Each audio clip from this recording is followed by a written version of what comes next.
On April 19th, 1775, a single gunshot changed the world forever.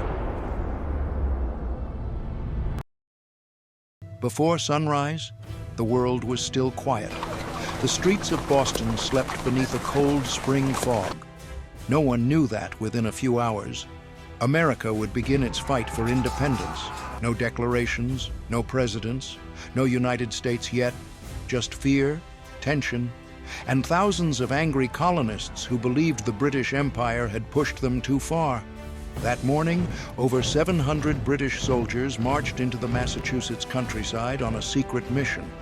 Their orders were simple: seize colonial weapons, crush the rebellion, and arrest its leaders before resistance could spread.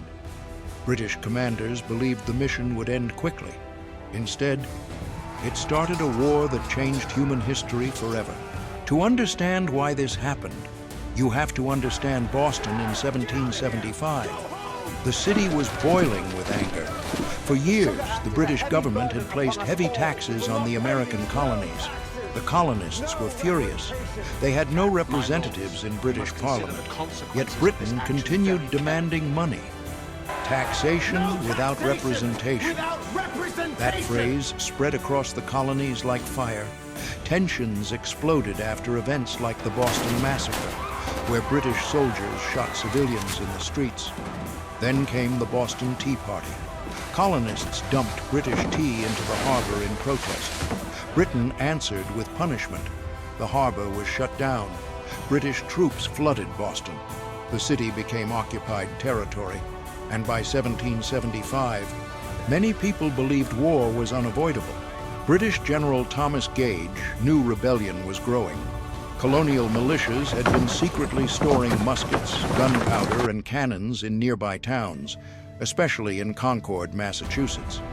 If the colonists gathered enough weapons, the British feared a full-scale uprising. So General Gage made his decision. On the night of April 18th, 1775, he ordered around 700 elite British soldiers to march toward Concord. Their objective: destroy colonial military supplies, and if possible, capture revolutionary leaders Samuel Adams and John Hancock hiding in Lexington. The mission was supposed to remain secret, but the colonists already had spies inside Boston.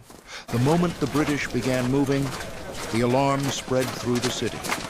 Late that night, a silversmith named Paul Revere climbed onto his horse. He wasn't alone. Other riders joined the mission, racing through the Massachusetts countryside with an urgent warning. British troops were on the move. As darkness covered Boston, two lanterns appeared in the steeple of Old North Church. One if by land, two if by sea. Two lanterns glowed in the night. The warning had begun. Across the countryside, doors flew open. Church bells rang. Farmers, blacksmiths, and shopkeepers grabbed their muskets and prepared for what might come next. By dawn, a small group of colonial militia stood waiting on Lexington Green. They were called Minutemen, ordinary men facing the most powerful army on earth. The tension was unbearable. Neither side wanted to fire first. Then suddenly, a gunshot shattered the morning silence. To this day, nobody knows who fired it, but within seconds, smoke filled the air. British soldiers opened fire. Several colonists fell to the ground. The first blood of the American Revolution had been spilled.